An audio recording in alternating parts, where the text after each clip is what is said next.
Hello everyone, my name is John, I'm the Geeky Fanboy, and welcome to this first of hopefully several end of the year review videos. Today we're starting with video games yet again. Apologies in advance, I'm probably sounding a bit weird, which is because I got a bit of a cold over the holidays. So apologies for me sounding a bit weird, but I got some tea here. We got the tier ranking system right here. So let's just jump straight into it. So as always, we got our categories, which are one of the best, which just means this is one of the best video games I've played in 2023. I liked it means not one of the best, but still pretty good. Is basically just like nah, was okay, like wasn't really good, but you know, still okay, still had fun with it. I don't really have any categories this time, like any tier levels for straight up bad, because I honestly didn't play video games this year that were like straight up bad. So, but instead we now have tier ranking levels for games that I'm still playing, that I started playing like this month, like December or November, that I'm still playing, that I haven't played enough yet to like straight up be able to like tell you which rank they would be, but just so you have a rough idea of where we're going with those games that I'm still playing at the moment. So let's jump into it with Twin Mirror. Twin Mirror is a game that's very similar to Life is Strange, Telltale, those sort of very narrative-focused kinds of games. And from what I've heard, I don't think a lot of people are aware of this game, and it's received most like mid reviews. But if I'm being honest, I had a lot of fun with it. It wasn't one of the best games I played in 2023. It was the first game I played, so I'd say I liked it.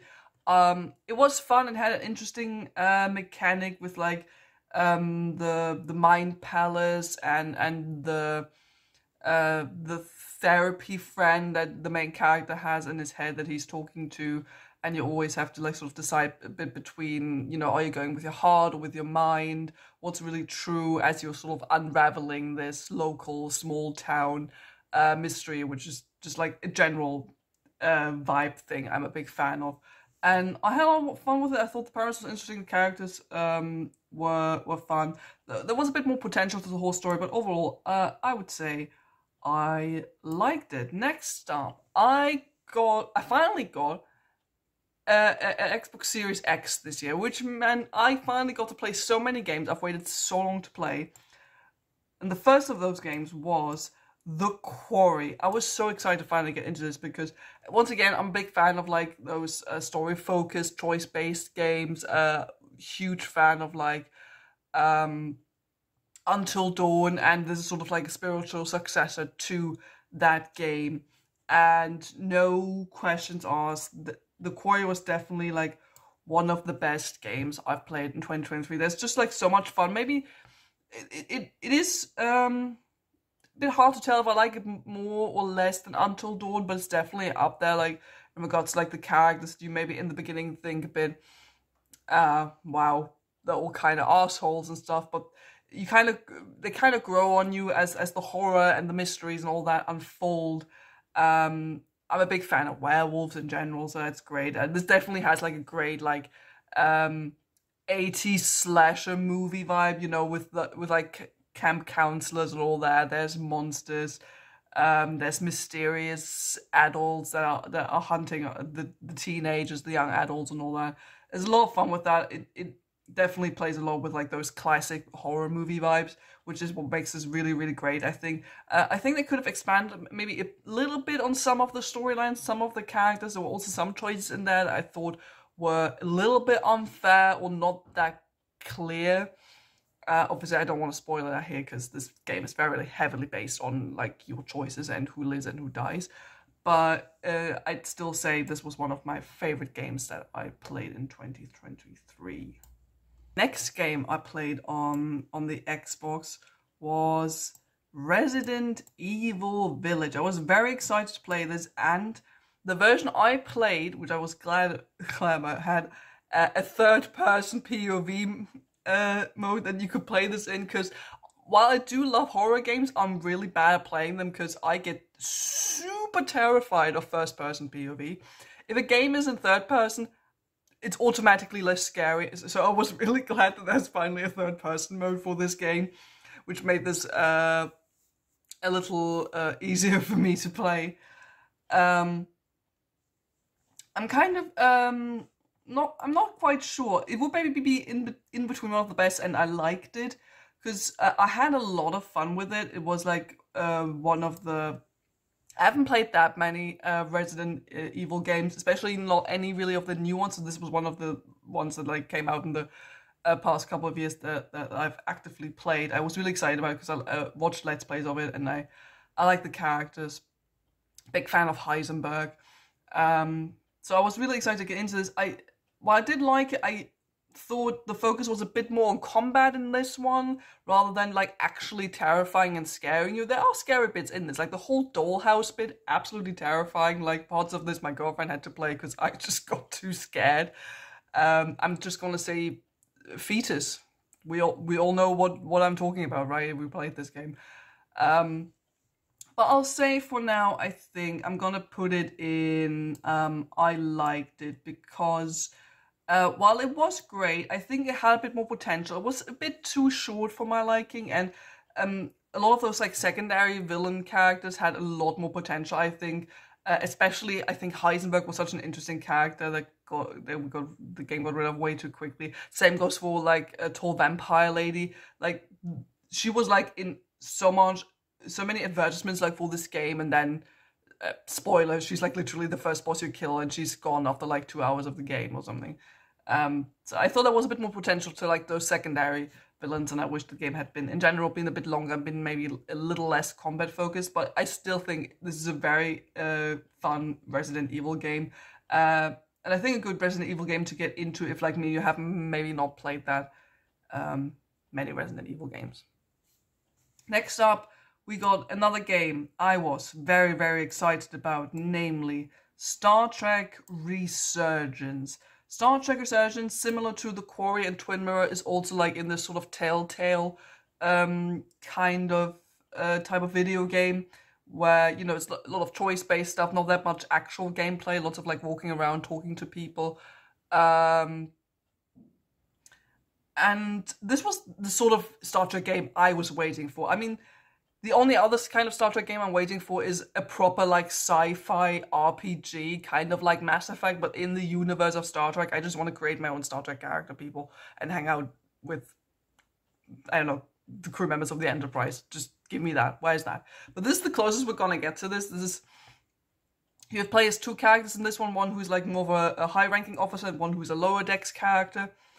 And I think the story that is portrayed in this game is very interesting, very Star Trek. It's a lot about like philosophy and different nations and different aliens, like different philosophies, how they're clashing, who are you siding with. It's not really a black and white matter. It's very much like gray and not that clear. And you sort of have to navigate yourself through the diplomacy that's going on. There's a little bit of action combat here and there, but again, this is much more focused on like the characters and the story and the choices you make. There are some story beats in here where I thought it's interesting that we're picking that up.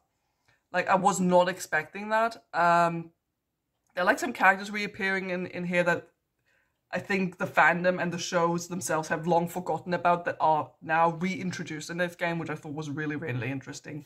And as a Star Trek geek, I just have to put it in one of the best, because this is exactly the kind of Star Trek game I've wanted for ages, which is maybe not the sci-fi RPG I want, but is definitely the kind of video game I think that works really, really well in the Star Trek universe. Next game I was also excited for. There were so many games I was excited to play this year. Namely, we're talking Sonic Frontiers. Well, I'm not like the biggest Sonic fan. I am a fan of the video games. I've played most of the 3D Sonic games. I've always been a bit of a defender of this series. I've been very nostalgic about it. like Sonic Adventure 2 is still one of my favorite comfort games to play. So I was really excited to finally be able to play the newest 3D Sonic game, Sonic Frontiers. And I am happy to say that Sonic Frontiers is one of the best video games I played in 2023. So much so that I 100%ed this game. I very rarely 100% games because I can not be bothered to do that. Usually, like, the story is done, I'm done with the game. But if the game is like so enjoyable and if I have so much fun with it and I'm just having fun playing it for hours and hours on end, I will 100% a game. It's basically just an indicator of I'm having so much fun with this, I'm willing to 100% this, even though it took such a long time and getting all those seeds from the different towers and platforming challenges was a pain in the butt at times. But this was such a fun game. I think this is exactly what Sonic needed, like a sort of more open kind of game, which feels very different compared to previous Sonic games, because previous Sonic games are very much level-based. Sure, we had hub worlds in some of them, but in this case, the hub worlds, if you can call them that, are absolutely huge. Like, you can just spend hours in this game, like, running around the different islands, not even really playing any of the levels. Like, I spent much more time just running around the islands and actually playing the levels themselves, which is maybe, like, the one thing I would say is a bit of a minus towards this game, that yes, the levels themselves are fun, but they lack sort of the replay value that I get from, you know, Sonic Adventure 2 levels or Sonic 2. They don't really have that. Like, they're fun and they're a good challenge at times, but I only really replayed them to like finally get the S rank, but I rarely played them off that again.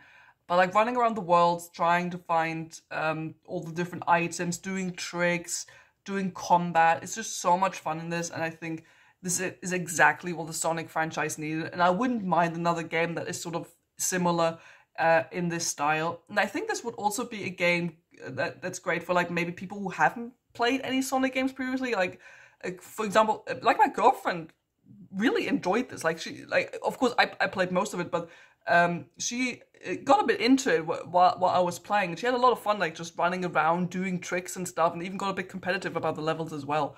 And they have never really played any of the previous Sonic games, but they really enjoyed this one. So maybe this is a game good for people who've never really got into Sonic before. Now this is a good way to like maybe introduce someone to the franchise. Next up, a couple of games I don't really want to spend that much time talking about, namely the Lego Harry Potter games. Naturally, disclaimer here, anything that has to do with Harry Potter has the asterisk of J.K. Rowling is a twat, trans rights and all that, and if you play any of the Harry Potter related video games, make sure you maybe get them in a way where you don't give J.K. Rowling any money. But yeah, I was able to play Lego Harry Potter. In general, I'm a big fan of the Lego games. They're a lot of fun to play, especially in co-op. So I played this with my girlfriend. We had so much fun. Obviously, there's a lot of nostalgia, especially like with Harry Potter in this case. But I'm just a big fan of the Lego games. They're a lot of fun. They got some great humor. It's a great, like, fun, child-friendly retelling of the story. And I mean, if you are familiar with the story, I think you'll have fun with that. Or if you like, just need a fun co-op game with someone, I think you'll have fun with this. And I enjoyed Lego Harry Potter. Next up, we got a couple of the Dark Pictures Anthology video games. First up, we have Man of Medan, the first one, and I'm gonna say this is probably going to be our first game for the category. Like, they're not bad, but like I said, Until Dawn is still like the one to beat, and the Quarry was pretty close, but Man of Medan, not quite there. I thought the story was way too short, had a lot more potential, wasn't really all that scary. I didn't enjoy how the mystery was explained at the end. It felt kind of out of nowhere and a bit stupid. And I didn't really connect with the characters all that much. Like, it was still fun to play, and again, it's fun if you like play this in couch co-op or something with like a bunch of friends. And I mean, I wasn't invested enough to not get the characters killed. But Man of Medan wasn't my favorite, so it goes in the category. Next up, of course, next game in the Dark Pictures Dark Pictures Anthology is Little Hope, which I enjoyed, I think, so far the most out of the series. Spoiler here, I haven't finished Devil in Me yet, but that also has potential to be my favorite one. But so far, I think Little Hope is my favorite in the series, and I'm gonna put Little Hope in I liked it, because I enjoyed the characters a bit more, and the general premise about, like, you know, the witches and the witch trials, and while the explanation of the mystery towards the end is also a bit convoluted, I was willing to accept it more than I was in the case of Man of Medan. So I'm gonna say I enjoyed Little Hope. And after that we got House of Ashes. I know a lot of people like House of Ashes. Like, I think for a lot of people, House of Ashes is the best one in the Dark Pictures Anthology series. But I will say, while it isn't bad, it's also not my favorite. I'll straight up say that I liked it. I had a lot of fun with it. It started off a bit weak because I was like, I don't enjoy the general premise of this being set during the Iraq War. Because I was like, I don't want to play American soldiers that are invading this country. And I hate most of these people. I don't want to play as them. Salim is the best character in the video game anyway. MVP Salim of this entire game. But some of these characters had some really good developments, I have to admit. Especially if you play this in like co-op with someone, it's fun to like sort of play out like those relationships between like those opposing sides, also between the married couple that you get in this game, because you can either like drive this relationship completely off the rails, but you can also try to reunite them, which is fun. I like the idea of the Pazuzus, but I didn't really like how they extended up on that mythos, without spoiling here, but you know, when the characters sort of go deeper into the cave and then they discover the secret of the Pazuzus. If you've played the game, you know what I mean. I didn't really like that. As maybe a slight reference, it all goes a bit Prometheus maybe, and I didn't really like that all that much. But I did enjoy the general idea of the Pazuzus, and I think the characters had some good development. While I didn't enjoy it quite as much as Little Hope, I still liked this video game. Next up, we have a game. Also one I was, yet again, very excited for, because this one just pandered to my nostalgia. We're talking SpongeBob, SquarePants, The Cosmic Shake. If you remember, if you watched some of my older videos, I did one single Let's Play on this channel, and it was of SpongeBob SquarePants Battle for Bikini Bottom Rehydrated, because I had so much nostalgia for this game, because that was my first video game when I was a child. And The Cosmic Shake, when I saw the trailer for this, I was so excited about it, because this looked exactly like it was made in the style of Battle for Bikini Bottom. So I got my hands all over this as soon as it came out, and I can safely say that while it has some flaws, it was still one of my favorite games of the year. Because, sure, you could argue it pandered to my nostalgia. Of course it did. But I think this was a solid platformer. It involved some like great references of the show in very funny ways. Like, you got themed levels like based around, I don't know, like the cowboy world, the pirate world, a movie set. Those kinds of things. And the characters are put into that situation, and it gives the game reasons to like reference old episodes, to like really get into the nostalgia of people who've known the cartoon for a long time and who've maybe played like those early video games. It also gives you a lot of new stuff. I think it's very child friendly as well. It has its hard platforming moments, but it's not too difficult. It's also one of those games I've enjoyed so much that I'm still at the moment trying to 100% it, because I'm enjoying it so much. I took a bit of a break, but I still definitely want to come back to this and like 100% it, because there's just like so much fun with it. It's made with such an attention to detail, and a lot of love for like the worlds and everything. Sure, like there's some flaws a little bit here and there. I think you could have done like a bit more. It could have done with a little bit more detail on some of the levels, maybe more levels in general, because I think you can get through this game quite quickly. But I think if like me, you're like a SpongeBob fan of the first hour, so to speak, and if you grew up with this cartoon, and if like me, you played those early SpongeBob video games, I think you'll definitely find something here that panders to your nostalgia in the best of ways, and I think you'll have a lot of fun with this. It plays like a classic platformer with the beloved characters from the cartoons, and I just had so much fun with this which is why it is one of the best video games I played this year. Next up, we got another Lego game, and this time it's Lego Pirates of the Caribbean. Pirates of the Caribbean, I mean, that's like a movie series or movie trilogy, however you want to put that you can just like watch at any time. I think my girlfriend and I played this because we watched Pirates of the Caribbean 5 or is there a 6th one? At this point, I can't even tell anymore. I think it was 5. Salazar's whatever the hell. And that sort of gave us the motivation to find to like get into this, because I've had this one lying around for a while.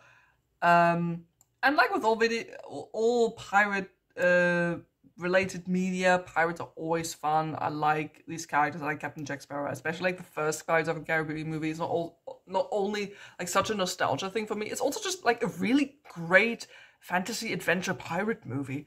Like one that hasn't been made in a while. And the Lego games are always fun, especially like I said, if you play them in co-op, which is why I want to say that I like this one. It's a great, like, fun little recap of the original games, of the original movies, with a bit of humor, good platforming. I guess the case with almost every Lego game, there are passages in this where it's a bit unclear what exactly you're supposed to do, because Lego games just be like that. You just have to like try things and figure stuff out at times.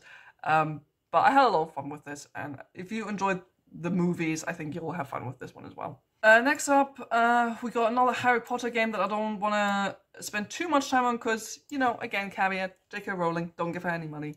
Yada, yada, yada. So if you want to play this, make sure you maybe can get it in a way where you don't have to give J.K. Rowling your money. But I have to admit that I was still nevertheless excited to get into this because, let's be honest, if you were a fan of Harry Potter growing up, you always just kind of wanted a video game like this, you know, a fantasy RPG set in the Harry Potter world where you could play your own, just like create your own character and just be in the world of Harry Potter and attend Hogwarts. And that's essentially what this game is, like, that's exactly what this is. And I just have to admit, it was one of the best games I've played this year. I just had so much fun with it, because this is exactly what you sort of want from a Harry Potter game. Like, create your own character, you can take care of magical creatures, you can just spend hours and hours on end just, like, traveling through, like, the countryside. Not just walking around Hogwarts, just, like, exploring the country, exploring the Highlands, flying on your broom, flying on a hippogriff. This is, like, so much fun with this. I haven't even, like, fully 100% the entire story yet, but I'm very close to it. But it's taking me a bit longer just because it's so much fun to explore this. I put in, I'm not quite sure, more than 70 hours at this point. There's just, like, so much creativity in there. And I think if you can acquire this game without, like I said, without really financially supporting J.K. Rowling, I think this is worth a try, especially if you still have some nostalgia for the Harry Potter world. Though I will understand, I totally understand those people who are like that who decided they stepped away from this game that they don't want to play. I totally get that, and like I said, make sure maybe you can find a workaround if you want to play this. But as like a Harry Potter fan back in the day, this also, of course, naturally sort of pendants a bit to nostalgia, but this is exactly kind of what I always wanted from a Harry Potter game. So I'm glad I was finally able to play this, and it was one of the best video games I played this year. And next up, we have the final game that I finished this year. Well, I don't know how much you can actually finish Forza, but we got Forza Horizon 5. That was the first game I got for my Xbox Series X. And initially I wanted to get, I really wanted to play Forza Horizon 4, but Forza Horizon 5 was the game I got when I bought the Xbox. So this is the one I played. And oh my god, this is so much fun. Like, I was looking forward to, like, finally playing a sort of arcadey kind of racing game again, because I used to, like, play Need for Speed Underground 2 and all that stuff when I was younger. And I've always been, like, a big fan of those sort of more arcadey kind of racing games, because I can just get lost in them. I love playing them. And Forza Horizon 5 is exactly that kind of game. You can just get lost driving around the map for hours and hours on end. This is really great for if you want to, like, what I did was I played this game. I like muted the game and I just listened to audiobooks or podcasts while just driving, while you're like basically on a road trip, and can listen to stuff. I mean, obviously you can also listen to the radio in game, but this is just like great for like you need to maybe just like wind down like after a long day of work, and then you just sit down and just drive a car through like down the coast of Mexico and all that. That's why this game is so much fun. There's so many cars in this. You can design them, you can tune them, you can get into it if you're a bit more of like a car freak. You can really get into it with the tuning, and if you're a bit more like me, who doesn't really get too much into the technical side of things, you can just download some stuff for free and then tune your cars and design your cars however you want. And I think Forza Horizon series, I think has really sort of almost perfected like this idea of the arcadey racing game with the big open world where you can just drive around. You don't even really have to do any races if you want. The races are fun.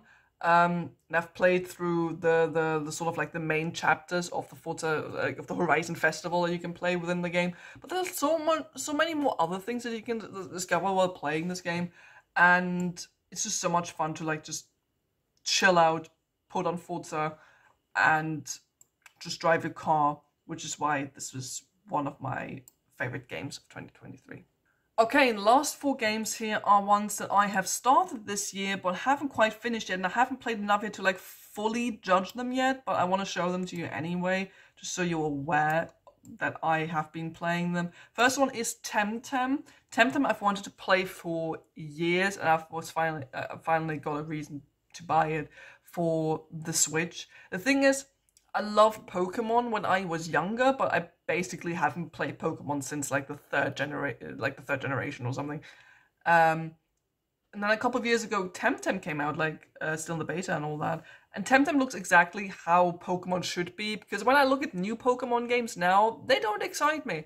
I'm like, Pokemon now still looks like Pokemon did 20 years ago. I mean, exaggerated, obviously, but you know what I mean. I think there's not a lot of ingenuity behind Pokemon anymore. And Temtem sort of tries to do that. Introduces new monsters, introduces a bit, like, couple of new combat concepts. There's a big open world. It's an online game, but you don't have to interact with anyone. You can, if you're like me and your social anxiety even extends towards the anonymity of the internet, you can still play this game while not having to interact with anyone. And you can just like walk around, catch Temtem, place, like train them and stuff. I haven't played like that much of the game yet. I've got a full team, but I've only like developed, I don't know, like my maxed out Temtem is like level 30 or 35 or something. So I'll say I'm still playing this, but I will say, at the moment, I'm still playing, but it has a tendency to be good. I'll still have to see how it develops, what like happens in the story, what other Temtems there are, if there's like a bit more variety to it. But so far, I'm having a lot of fun with it. It really does pander a bit to like this this feeling of nostalgia that you had when you played Pokemon when you were younger. And if like me, you were looking for something like that is similar to Pokemon, but isn't Pokemon, but tries to do something new, I think Temtem is a good way to do that. Then, I've already mentioned it, the final game of the first season of the Dark Pictures Anthology games is The Devil in Me, which I started playing, but I don't know, I had to take a break for some reason, so I haven't been able to come back to it yet, but I've managed to get like through the prologue and all that. Like the first couple of traps have already been activated within the house. That's sort of where I'm at the moment. And so far, I would say that I think it's going to be a good game. Like I'm a big fan of the whole like H.H. Holmes murder house mystery, and in general like sort of slasher and serial killer based stories are some of my favorites within the horror genre and the crime genre, which is why I think this will be a lot of fun. And I also think the characters in this are a bit more interesting, a bit more enjoyable than some of the other previous Dark Pictures Anthology games. I'll have to see where this goes, if there's like gonna be any like deeper story behind like the whole H.H. Holmes copy murder house thing. But the general vibe seems very interesting, so I'm gonna say that I think this is going to be good. We'll see by the end of next year. Next up, we got a game that I was excited about when I saw the trailer for it a while ago, namely One Piece Odyssey.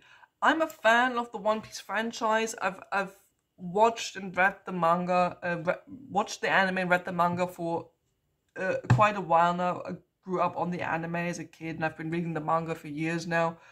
Still not quite up to date, but I'm doing my best. And I'm always excited when there's a new One Piece game to get into.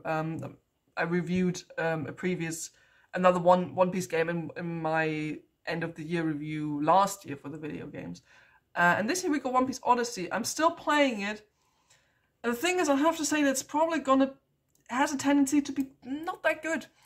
The thing is, I've been playing this for months, kind of, but I've taken so many like long breaks that I've essentially only got in like 10, 12 hours in the game so far. I'm still like in the first stage with Alabasta and all that. If let me put it like that. If this weren't One Piece, I probably wouldn't be enjoying this at all. Because at this point, I think I'm mostly in it for the world that I'm already aware of and the characters that I'm already invested in. Because while the world feels very like big, it doesn't feel populated, not as detailed as it could be. It's also a very streamlined experience if you're playing through the story, from what I can tell, because there are times when I just want to wander off and explore something, but the game very often will be like, no, you can't go that way right now, because we have to go that way. I'm like, yeah, I know we have to go that way. I just want to explore that one little thing over there before I go the other way, and the game doesn't let you do that at times, which is super annoying. You don't have all the characters available from the beginning, which I also think is a little bit annoying, especially if it's your favorite character who's not there. Why is it always Brooke? Why does Brooke always get axed in some way, shape, or form in these games or in the story? I don't know. I'm also not the biggest fan of the combat in this. This is turn-based combat, which I know is very common in JRPGs, but in this case, it does feel rather boring and a bit sluggish, and you're just doing the same attacks over and over again. Like, if you found your combo of characters and attacks, you just keep doing that. And I was a bigger fan of the more free-flowing combat in like what's the game I played last year? Like One Piece Red, or Unlimited Cruise, like those kind of games. I like the combat when it's more free-flowing. You can just like choose a character at any given time that you want to play as right now. Which is why I still want to play this, but I don't know how long it'll take, which is for now, I have more of a tendency that this isn't that good, but I guess we'll see at the end of last year where I'll eventually end up putting this.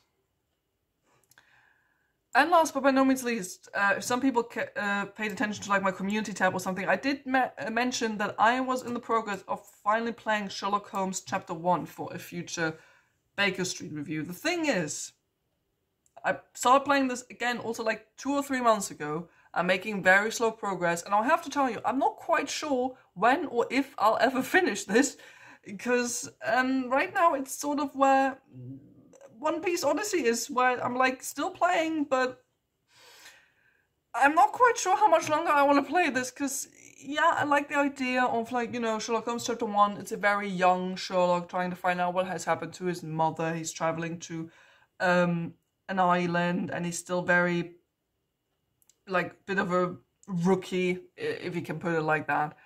And I don't know if it's because I'm having a hard time because I'm not that good. I'm a big Sherlock Holmes fan, but I'm not the best at detective games. Maybe that's my problem. But I have played other Sherlock Holmes video games before, like Devil's Daughter, whatever it's called. And I had fun with those. But with this one, I'm not quite sure, because the game is not that great at communicating.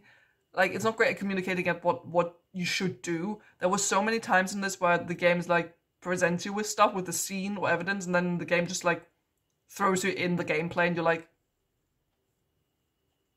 okay, what do you want me to do now? Where do you want me to go? What do you want me to do? So I didn't get what you want from me. I don't know. I just feel like there's not a lot of guidance. There's not enough guidance. Maybe it's because I'm stupid. Like I said, I'm not the best at detective games. Maybe it's that. But I'm not having as much fun with the detective work in this than I have with like previous Sherlock Holmes games. And while I do like Sherlock as a character, I think has the potential to be very interesting, especially in regards to this whole story with his mother, which I'm still not that far into the story yet, but that hints of something potentially interesting happening here. We do get the character of John in this, who, spoiler, is not the actual Watson, which I think you should know, because this is set long before Sherlock meets Watson. And let me tell you, the John in this game is bloody annoying. I just want him to shut up, because he just gives stupid commentary the whole time, and I just don't want him in the game. Like, he's actively ruining scenes or moments for me, because I'm like, you're not contributing anything useful right now. I just want you to shut up. The thing is, the style of this game is great. Like, visually, it looks great. And I think it captures, like, this sort of mid-late Victorian feeling of the general stories with, like, a touch of modernism to it all. But there's just, like, so many flaws, I think, in the game mechanics and how the general presentation of the game works that when I boot up this game, I'm quickly discovering why I paused this. Which is why, at the moment, while I'm still playing it, it's more in this area where I'm not quite sure if this is really any good. Here we are. A lot of great games this year. I mean, if we look at this, there's only one game in the category, and most of the other ones are all in the I liked it and one of the best games of the year. I think this was a really good year for me in regards to video games. I didn't play like that many like brand new video games, but mostly like games that maybe came out like in the last 1 or 2 years. It also helped that I finally got that Xbox Series X, so I'm able to like play newer games now. Like we're seeing here, there's still like some that I'm playing that I want to get back to that I think have potential to be good, but also unfortunately potential to be bad. Like, for example, I really want Piece Odyssey in Sherlock Holmes 2 Chapter 1 to be fun and engaging, but I'm just kind of having trouble getting into them like properly. But I still think like most of the video games I played this year were a lot of fun, like with a lot of like nostalgia based things.